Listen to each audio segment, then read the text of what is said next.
Hi guys, welcome back to the JD channel. We've got some new stuff for you.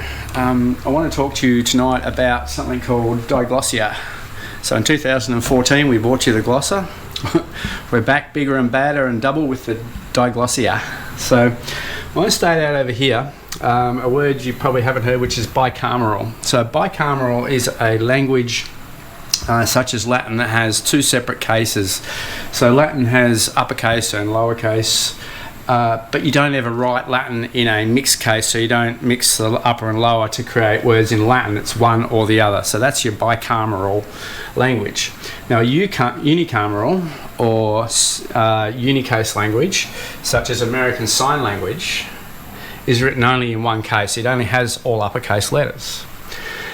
English, on the other hand, is actually a mixed case language. So we actually do use both the upper and lower case language mixed together in certain ways, and those rules of mixing the upper and lower case create grammar that we are contractually obliged as a language to use.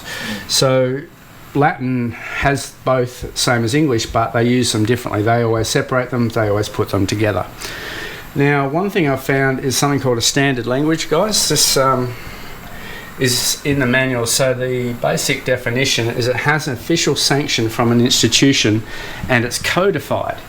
So there's a couple of codified languages there. So the Oxford for the English and the Chicago for the American English. Okay, guys, and they both reference each other. They're both exactly the same in what they say. There's no difference, and they tell us what a name is, a proper noun, and how to do the standard English upper and lower case mixing, or the case sensitive words such as proper nouns as opposed to a regular noun, whatever. So what we've got now is, if we come over here to Diglossia, Diglossia is speaking in two languages, Di two, Glossia tongue. So what they've done is they've mixed English and ASL. So we think it's all here. We think this is what we're speaking in, but actually it's English plus American Sign Language. So this gives you a diglossic language. Now a diglossic language,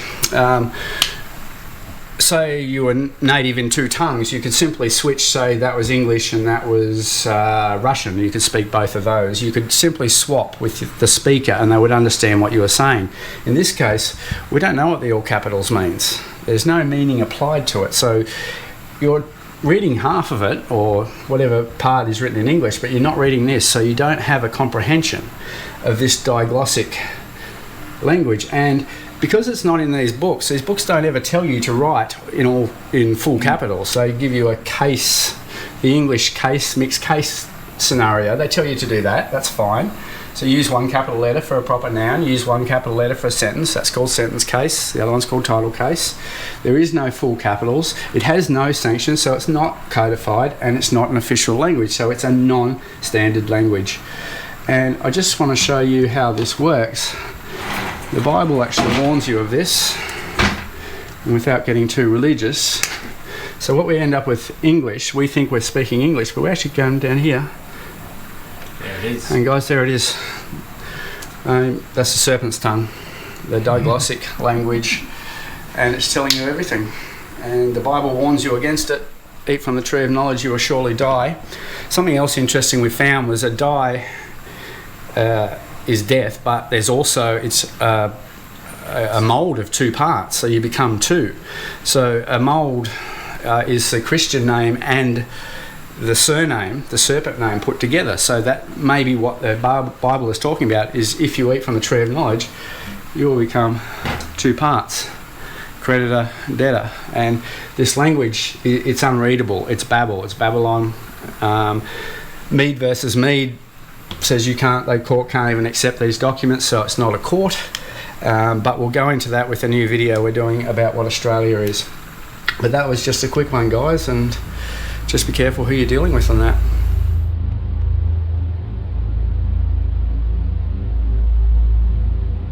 Okay, so the mistake everyone's making, and this is a deception, this is a fraud, the trick that they're using. You're making the mistake. You think that you're thinking that a mixed language, a combination of ASL and English, is a mixed case language. And this is where your mistake is. So I can't write very well on that angle. So your mistake here is thinking these are these, and it's very easy because a mixed case language does have upper and lower case, and the mixed language is it's a unicase being mixed in with into that one. Yeah. So yeah, you end up with this mixed language here instead of your mixed case language being English. You end up with adding a unicameral, all capitals ASL, to end up with a mixed language, the diglossa, or the diglossic language there. So that's the mistake, and this is essentially how this entire fraud is working. And the entire world has basically been corrupted by that mixed case language being confused for a mixed language. And that's it.